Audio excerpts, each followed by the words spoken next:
All right, hey guys, thanks a lot for being here. We're going to try to cover everything from ideas to markets all the way to exiting your company. So, Michael, how did you come up with the idea for SocialCam, and how do you advise the hundreds or thousands now of Y Combinator companies about their ideas? So, SocialCam was born in my first company, Justin.tv. And we had seen all of these companies come out with photo sharing products. And at Justin TV, we had spent about 5 years working on live video. So we had tons of experience with video, and we had tons of experience with mobile video. We actually had an application allow people to stream live video from their phones, which no one used. So we looked at that, and we looked at all these photo sharing apps like Instagram, and we said, wait a second, we're in the perfect position to release a video sharing product. And because video had traditionally been underfunded in the Valley, we're one of the few companies that can do it at scale very quickly.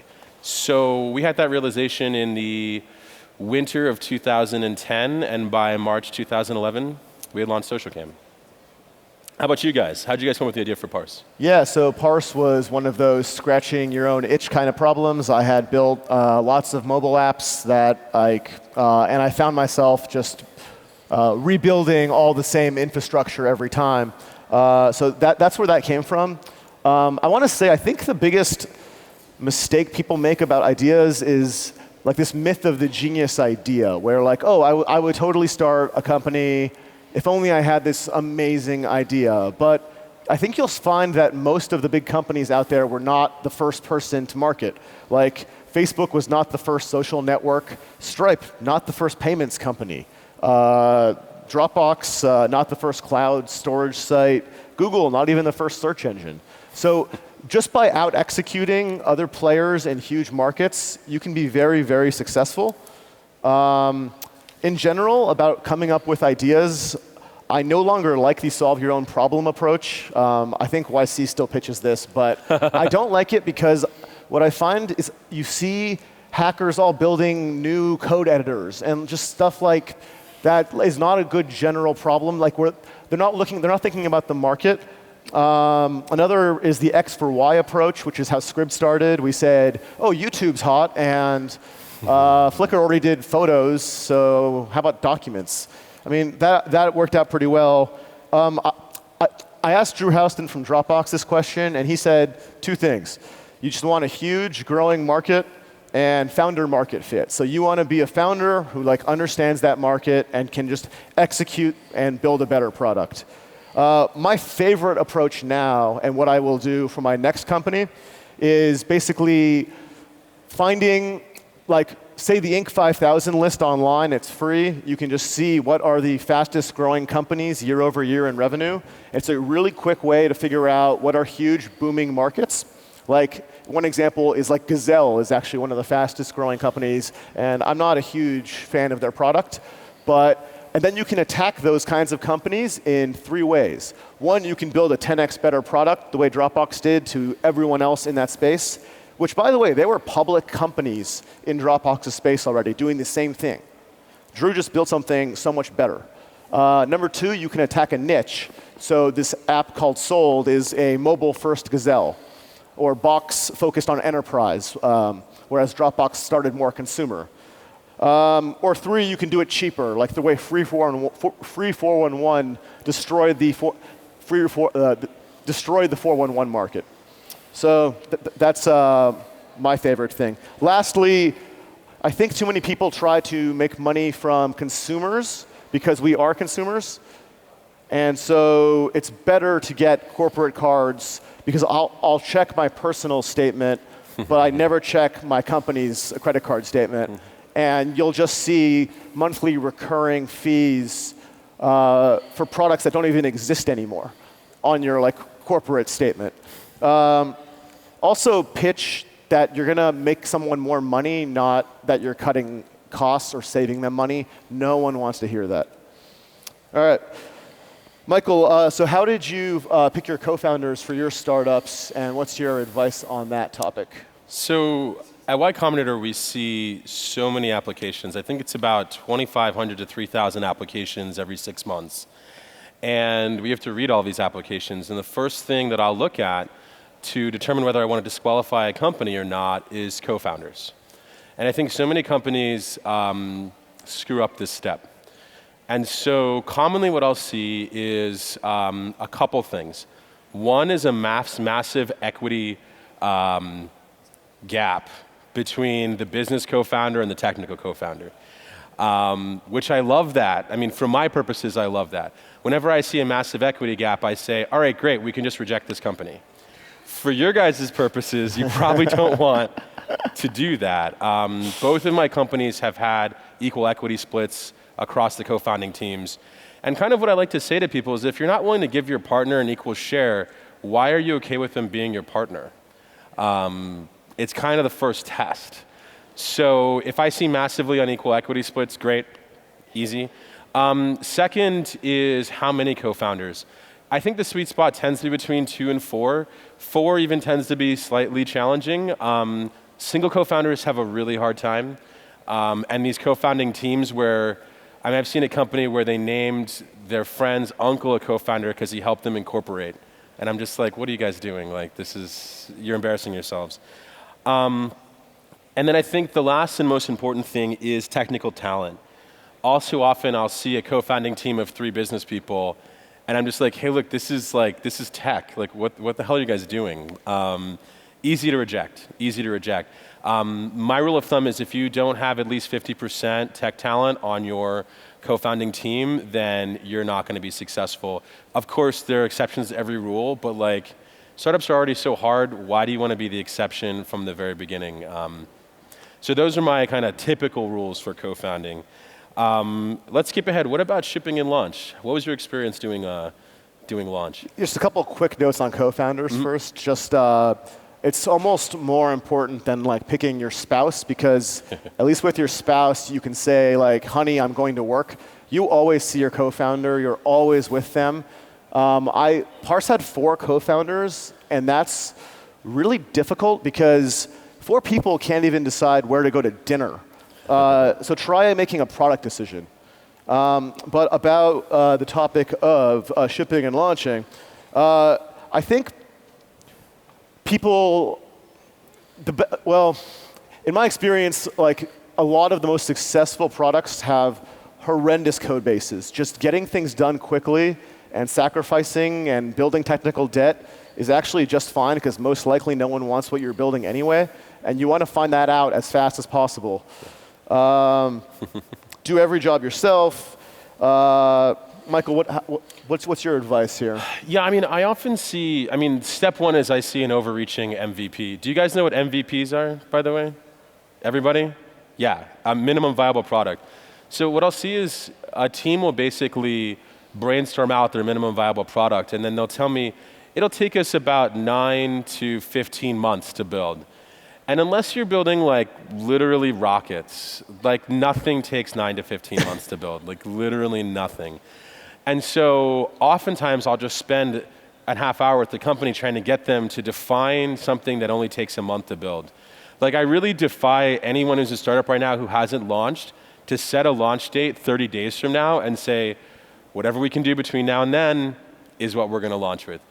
I think what's really funny is that when companies come into Y Combinator pre-launch, everyone kind of thinks Y Combinator is this deliverer of amazing advice. But if you're pre-launch in YC, we only say one thing, launch. You can talk to anyone, like literally any partner, any part-time partner that all say the same thing. Why haven't you launched yet? And so I think a lot of people have a vision of launch that's like magical. I'm going to launch, users are going to love it, I'm going to be Steve Jobs, and like that's why I need to work really hard on my V1. And that never happens. At YC we coined the phrase trough of sorrows. So the trough of sorrows is what happens when you launch, you get some blog to write a story about you, and you have users for like 2 days, and then you've got nobody. Literally nobody wants your stuff. Every startup goes through this, and the longer you delay the trough of sorrows, just like, you're just delaying punishment. It's like cheating and like waiting to tell your parents. Like, eventually you have to tell your parents and it's gonna suck. Get it over with early. So a lot of the times what I really coach people on is get that first project out, get some users on it, see if anyone sticks, and iterate it. And really stop thinking that you know the solution. Like oftentimes what I say to founders is that like, if you can define the problem well, great, I love you. If you think you can define the solution well, especially pre-launch, then I don't really want to talk to you.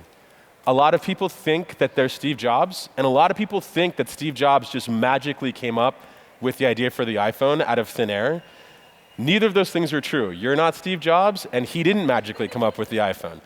So what I really like is when people understand problems well and then say, I don't mind giving this problem a couple shots.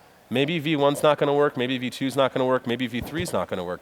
I want someone who's humble, who thinks that the first time they do something, it's probably not going to work. As opposed to someone who's like, well, if I spend the next 9 to 15 months working on it, I'm going to deliver gold and everyone's going to crown me the next Silicon Valley amazing person. So that's oftentimes what I see in YC.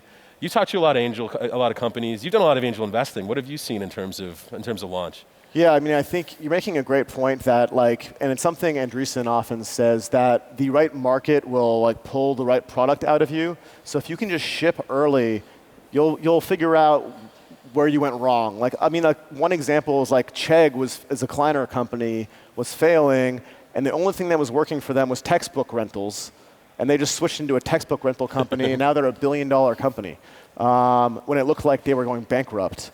I think some of the biggest mistakes I've seen, I don't know, I think people, like I said, try to be too perfect on the coding and all that sort of stuff. I think a lot of folks don't use proven technology. Use things that just work. Use Rails. It's fine now. Odeo, Ev Williams' startup was one of the early Rails users, and they spent half their time fixing bugs in Rails. Don't be that. You don't have time for that. Don't use MongoDB. Don't use MongoDB. Seriously, don't use MongoDB. We still do a Parse. Just don't. Stop. I hope no one from MongoDB is here right now. Also, what you can do is instead of this big, flashy, huge launch, you can soft launch and just kind of get users quietly. You know what? With Reddit, this is one of my favorite stories. With Reddit, they had no community. There was no one using it. There was no good content on the site. It looked like it was failing. Steve and Alexis just made 100 fake accounts and would post stuff from them. And when you showed up, it looked like a vibrant community.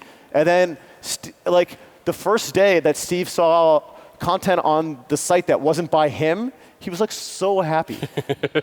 So you can kind of fake it till you make it. Yes. And I think too many people don't do that. Also, one tip: don't use the word beta.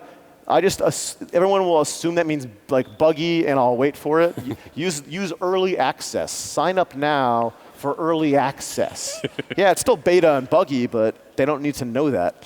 I've got a horror show launch story. Yeah, go. So we did the exact opposite of what Reddit did when we launched SocialCam. We thought it would be amazing to try to spend about $100,000 the first week of launch and basically waste it.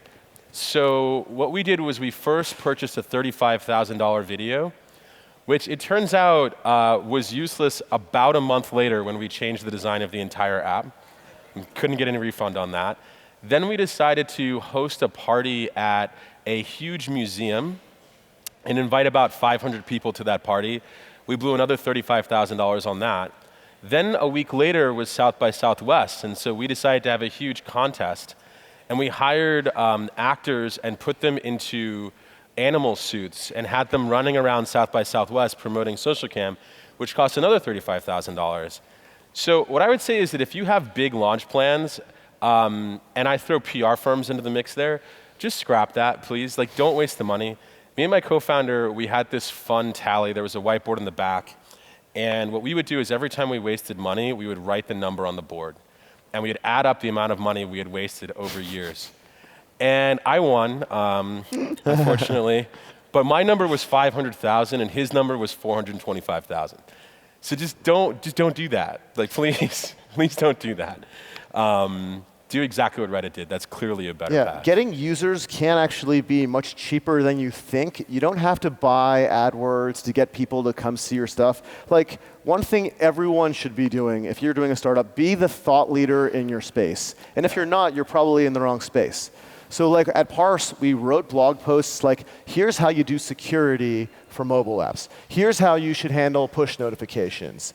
Like things like that, where people started to think, these guys kind of know what they're doing, which wasn't true, but it still helped us get more users, and those posts got SEO'd, and those readers came and became loyal users. We open sourced and made demos of Parse products. Be really careful of listening to people who aren't paying you and won't pay you, because they will always give you advice that will not make you money. 95% of the support requests for Parse come from free users, and it's the 5% who of the requests from paying users that actually are meaningful additions that make us more money. Finally, there's a lot of cool things you can do, like Dropbox's growth hit an inflection point when they introduced the double referral program, so that if I get Michael to use Dropbox, we both get an extra 250 megabytes of space. Things like that can be incredibly effective. RetailMeNot is going public right now, and they just use SEO for distribution. There's a lot of different things you can do. And finally, if you're a company that needs sales or that sort of thing, a lot of companies like Stripe, Zenefits use a YC company called MobileWorks that has a product called Lead Genius, and it's so effective that I've heard them say they're scared to tell people about it, but now it's too late. Boom, word's out. Boom. It's really, really effective for if you need to get enterprise type leads.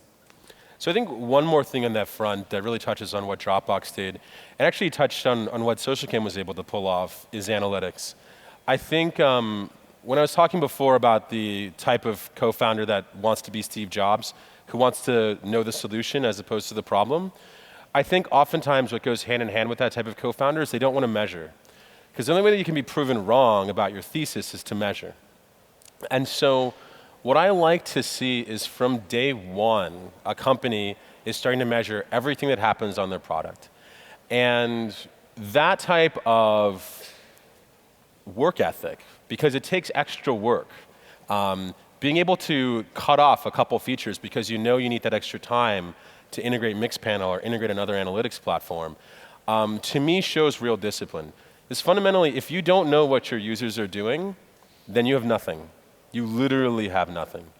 And so oftentimes what I'll see is that some of the most amazing growth ideas, some of the most amazing early profitability will all come from an initial person at the company being an analytics champion and making sure that everything is measured. I can tell you at SocialCam, it was interesting. Originally, I wasn't the product manager for SocialCam. One of my co-founders was. And when I took on the project, we wanted to make Instagram for video, we wanted to be really cool, we didn't have filters yet. So we had Instagram for video with no filters, which is basically like crap. We had no users. And my team, we originally wanted to work on filters first, but I said, no, I want to work on the account creation flow. And for a very specific reason. One, because I wanted to implement analytics. And two, we couldn't show off any filters if 90% of the people left before we could get them into the app.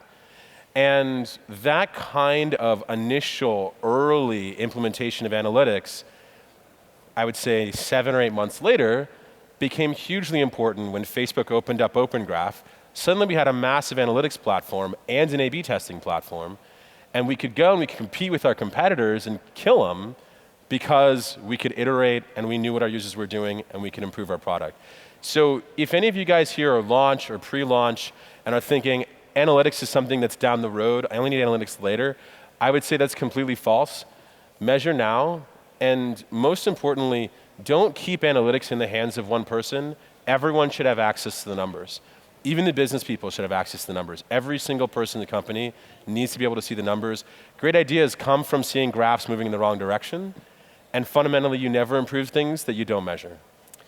So maybe Is it too early to do fundraising, or should we kick into that? Yeah, people often want to hear about fundraising. So, Michael, what was your experience like with fundraising for SocialCam, and what do you see? What's your advice for Y Combinator companies who come to you asking, how do I pull off that amazing boondoggle that SocialCam did with fundraising? So SocialCam was a bit of an anomaly. We raised from 56 angel investors, and we raised at a convertible note at a $20 million cap. And we did this at the end of 3 months of Y Combinator. We were an anomaly for a lot of interesting reasons that I think should inform how you think about doing accelerators and starting a company. First, we launched SocialCam in March 2011, but we didn't do Y Combinator until January 2012. So we didn't spend our time at the accelerator building the product. And I got to tell you, more than 50% of the companies that come to YC are building day one. They're not iterating. And so that was a big advantage for us. The second big advantage was that we doggedly focused on iteration. We're building an iOS app, and so it's so easy to get caught in the trap of, wow, we only have 3 months of Y Combinator, we'll just build 1 or 2 releases. We wanted to release product every 2 weeks, and we were able to push about 4 releases during YC. And then the third was focus on growth. Basically, I have this theory on investors that's pretty simple. Investors want sure things. No startup's a sure thing, but you can always look like a sure thing by growing.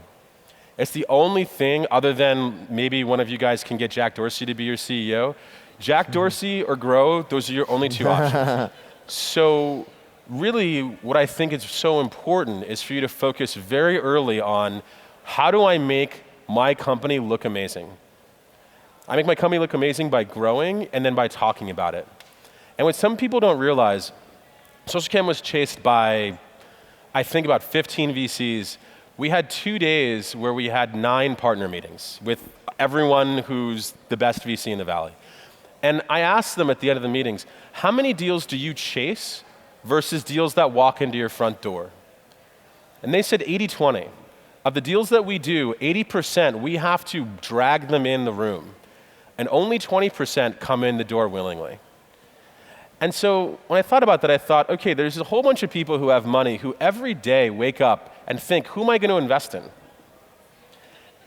Every day. That's their whole job, is to find someone to hand a check to, right? Unfortunately, they've kind of created this idea that if you're someone who needs money, instead of working on your product and instead of growing, you should spend 3 months trying to walk in their front door and talk to them. Make their job easy. And that's complete BS. You're just filling up the hours of their day when they're really spending 1 hour a day chasing the company that they like. So instead of thinking about fundraising as a process where you go out and pitch a lot of people, think about fundraising as a process where you grow as fast as possible, you talk to as many people about that growth, and you wait for an investor to chase you. We had one investor who emailed us every single day for 3 months. What I tell startups is if you want to know when it's ready to start raising VC, wait for that moment. Everybody knows when somebody wants them. Wait for somebody to want you. Figure out how you can grow and tell people about it for less money, and wait for that moment where people are chasing you. That's when you get leverage. At SocialCam, because we were able to grow during YC, because we looked like one of the top 3 companies in YC, all of those angel investors on demo day chased us. That's how we got the best ones. That's how we got the best round. So create that situation where you're the object of attraction, not the investor, and then that's my best advice for fundraising. How'd you guys pull it off at Parse? You guys did pretty well, I think. Yeah, I mean, I want to start off by, I think a lot of people glamorize fundraising and consider that almost the successful milestone as opposed to building a real company with like real revenue and happy customers. And that's a huge mistake. Fundraising, after you've done it, you suddenly have bosses. You are very much locked into that market you had. You are probably locked into your product because if you pivot, they're going to think you've already failed, basically.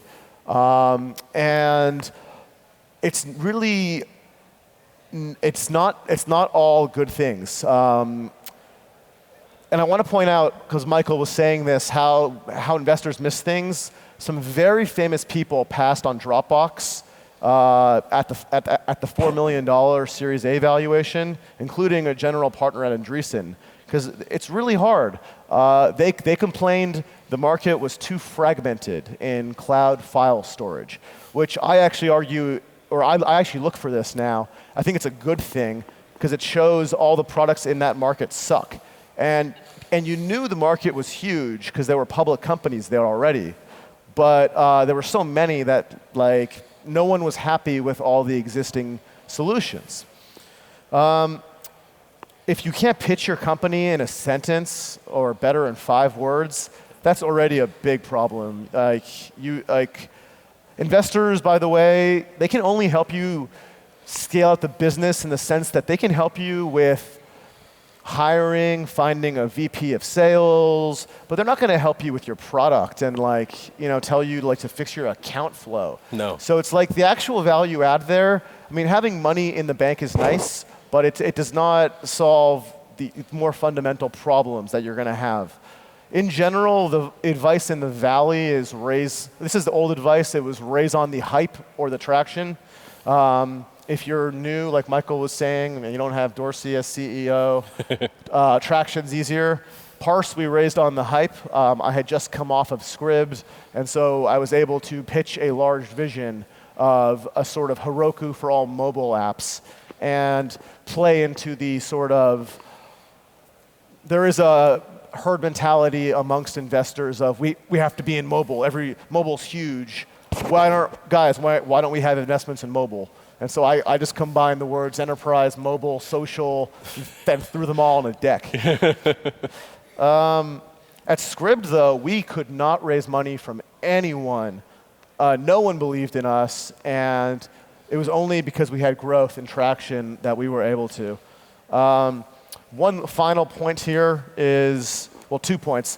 One is low revenue can actually be very bad for you in fundraising because the investors are going to believe either that you have potential to be huge and you have zero, like Snapchat, you have no revenue, but you could one day maybe somehow figure it out. But if Snapchat was making $100 a month, it'd be much less interesting to an investor. Yeah. Finally, in fundraising, keep control. People stress so much about valuations and oh, well, they're offering me a $2 million higher valuation. No. Keep control and have investors who will not mess with you. It's worth so much more.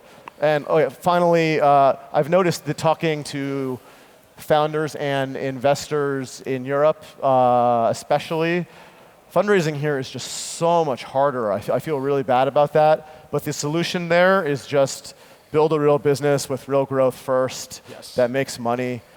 In the Valley, you can get away raising without revenue like Parse, but that is so much harder here. I asked the VCs here, why don't you do more investments? They say there's no exits. And then you ask the entrepreneurs, and they say, well, we can't exit because there's no money.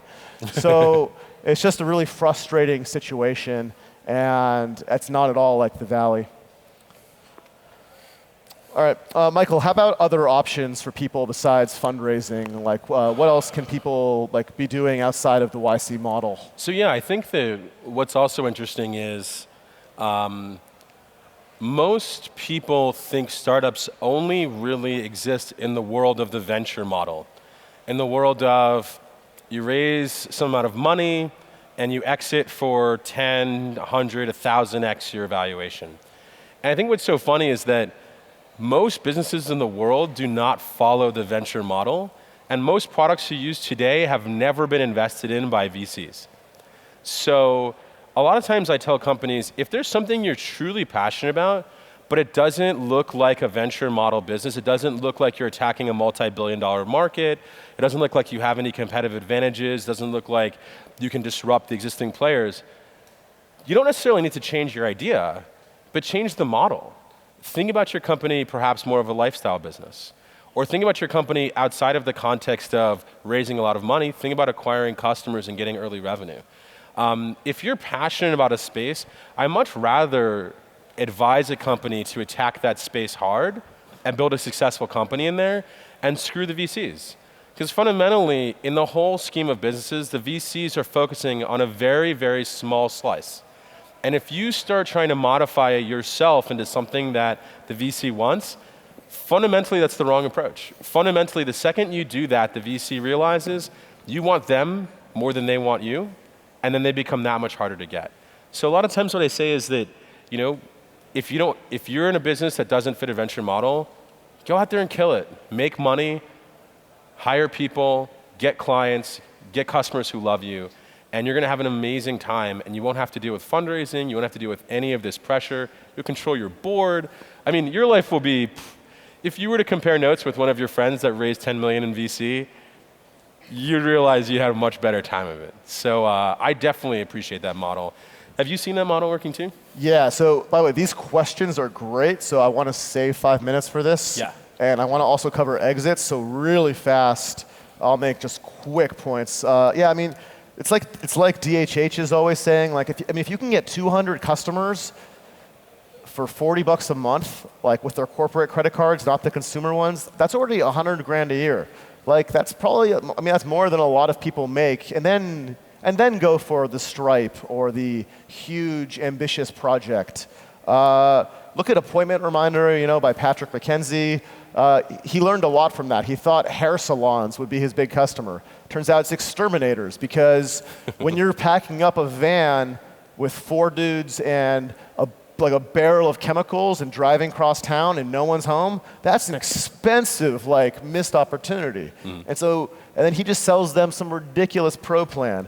I wish more people, especially in the Valley, would just focus on these problems of small and medium-sized businesses. Get where you might have 2,000 customers. It's really not a bad life being your own boss, and your investors aren't calling you every day asking for updates and telling you, why don't you have a VP of sales yet? Because I got nothing to sell. And so your chances of success are just so much higher. Like my buddy Michael Hartle, who writes Rails tutorial, he's so much happier now writing the screencast from a beach in Thailand than he was trying to do a venture-backed startup. Yep. So I'm just saying there's other routes besides this sort of YC model, and we too often forget that. Definitely agree. So Michael, let's do this in 5 minutes. Boom. Total. What was your experience selling SocialCam, and what's your advice for companies in YC thinking about selling? So selling sucks. It's horrible experience, and I think the goal of any person going into a sales cycle is just to not hate the company that's buying you by the end, because you have to work there. And I think we succeeded on that front, so I think it was a success. Paul Graham has a phrase that I'm sure many of you know, which is deals fall through. And that's the most important thing to think about when you're selling your company, because fundamentally everything looks like a sure thing until it's not. And I've personally experienced, and I've talked to many founders who've experienced, they love me, they love me, they love me. Oh my God, they stopped calling me. And I got to tell you, it happens all the time. Now being inside of a company, I kind of see why. I feel like when you're a founder, your company being bought is like your entire life, right? It's everything. It's like the difference between living in squalor and being able to fund your entire family and family's family. When you're in a big company, it's just one of the other things you're working on. It's just kind of whatever. It's like, well, maybe it's good, maybe it's not. It's not, I still go home at 5, I still wake up in the morning, get to office by 9. Literally not a big deal. And so whenever you've got that imbalance, the guy on the startup side better have a backup plan, better have 3 backup plans. So for SocialCam, I think one of the things that I always wanted to know about was, I always wanted to know who were the potential buyers. And I think that just helped me validate, is this something that could sell or not? But at the end of the day, we didn't go out and pitch. We didn't go out and solicit offers. Offers came to us, and we tried to create a somewhat competitive situation, and then we just bared down and tried to get through the due diligence process without killing ourselves. So that's the abbreviated story. Yeah, I'll just real quick. It's a terrible, terrible process. It kills all product development, all of your, when you wake up in the morning, that's what you're thinking about is the selling process. You're not thinking about making your business better. Everyone is focused on it. The folks, my lawyers probably made more money than I did because of all the back and forth redlined documents that they sent, like with word tracking. And I think they're all in cahoots where they just intentionally like make things complicated.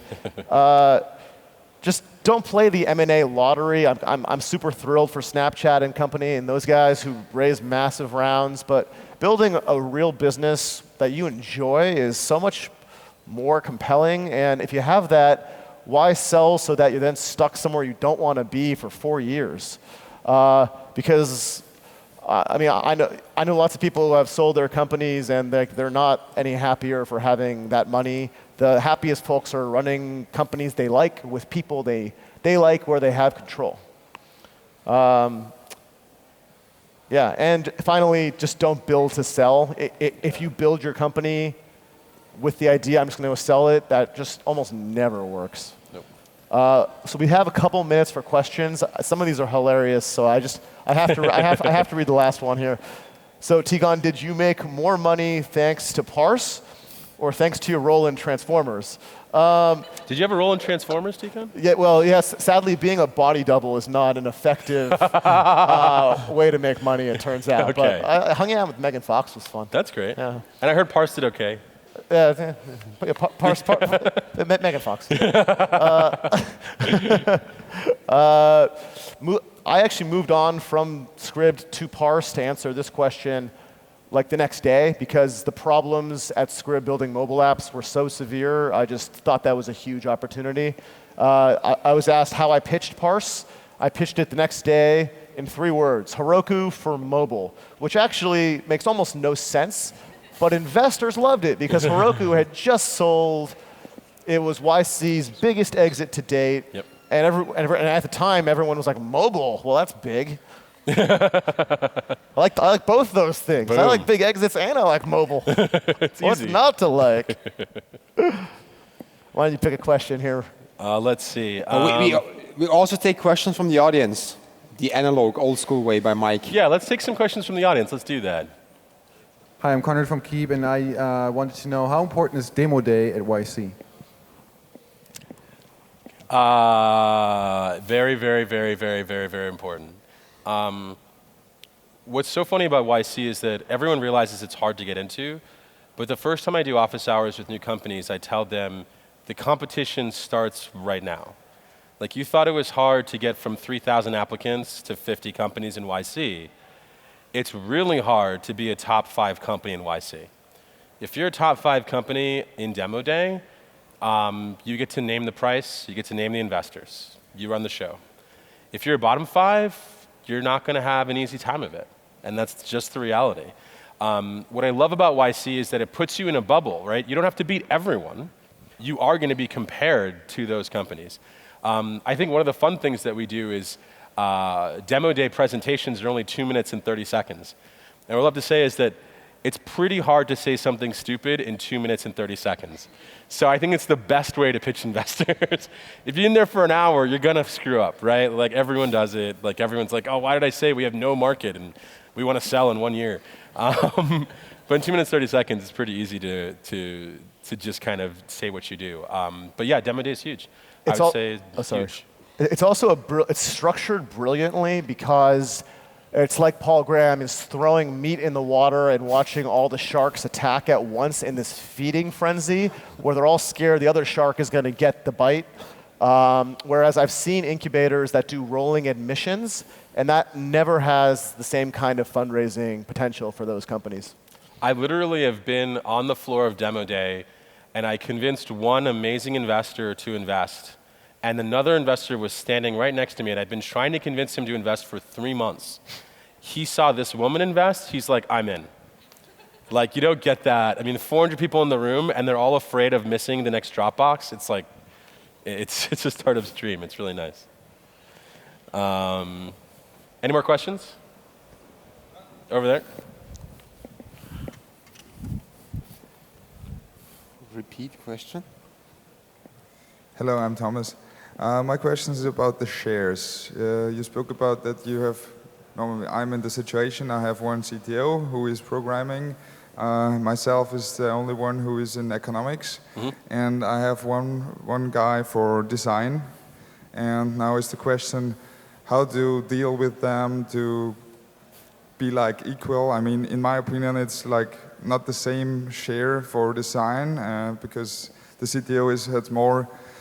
How should I say? He's more in, he's in the whole process, and he's responsible for everything. For I see this a lot. I see this a lot, right? So what I think about is you have to separate out your founder role from your operational role. These are two different things, right?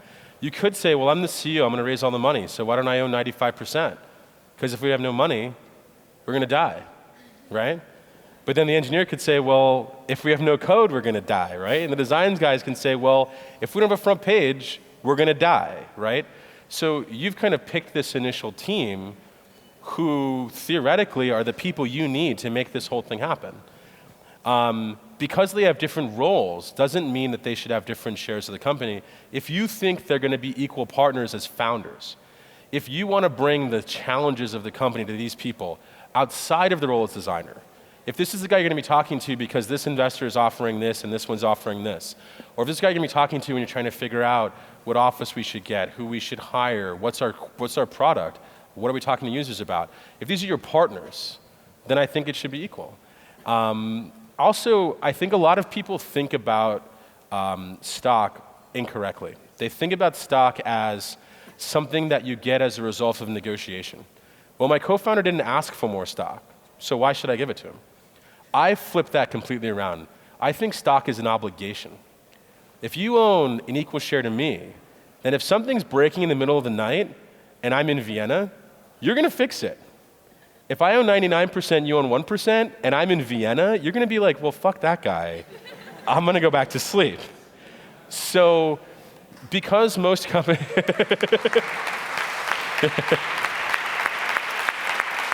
So the way that you kind of create a safety net around this is through vesting. I mean, basically, as a result, most companies in the Valley have 4-year vesting, 1-year cliff. Fundamentally, if you leave the company in your first year, you get nothing. So if you made a bad decision about your co-founder, as long as you get rid of them, they get nothing. If they made a bad decision about you, as long as they get rid of you, you get nothing. And I think that's a much better way of kind of dealing with, is this going to be a really good partner, than, well, we'll give him 5%. If he does really well, we'll give him another 5%. That's my best advice there. Yeah, one thing, I've seen disproportionate equity destroy companies because the resentment issues boil over where people are thinking about I should have more equity, instead of thinking about how am I building a real business. And so, yeah, you might have 70% of instead of 50, but you have 70% of 0 because your company's worthless. And I'd rather have 50% of something good. Yeah. All right, we're running out of time. Quick question, quick answer would be great. Yeah, we got a minute 30, we can do it. Hi, Is it? It's a really quick question.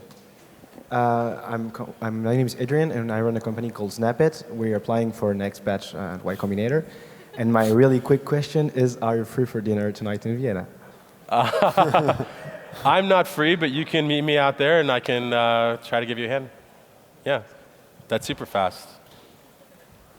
All right, are we good?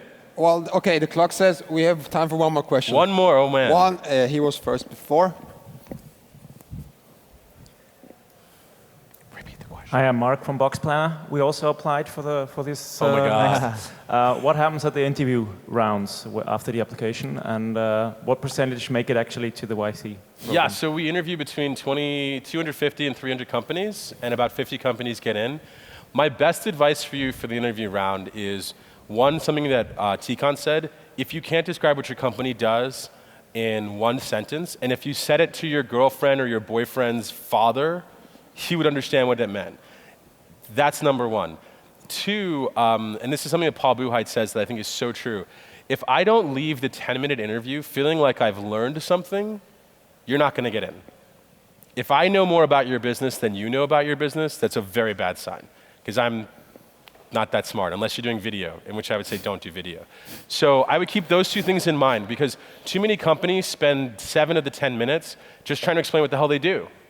And it's like, well, you just wasted your time. And too many of the companies don't express their expertise. They're like, oh, well, didn't you read my resume or something? It's like, no, it's hundreds of interviews. Express why you're the expert and make us believe, teach us something. Then you've got a great chance. Boom. We hit the time. Time is up. All right.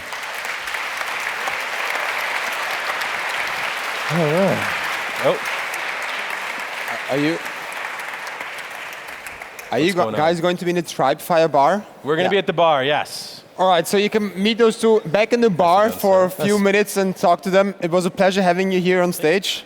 Greetings to Paul. Please, would be appreciated. Michael loves talking about all YC applications, so if you have any questions about Y Combinator whatsoever, where it's located, mailing address, he would love to talk about that.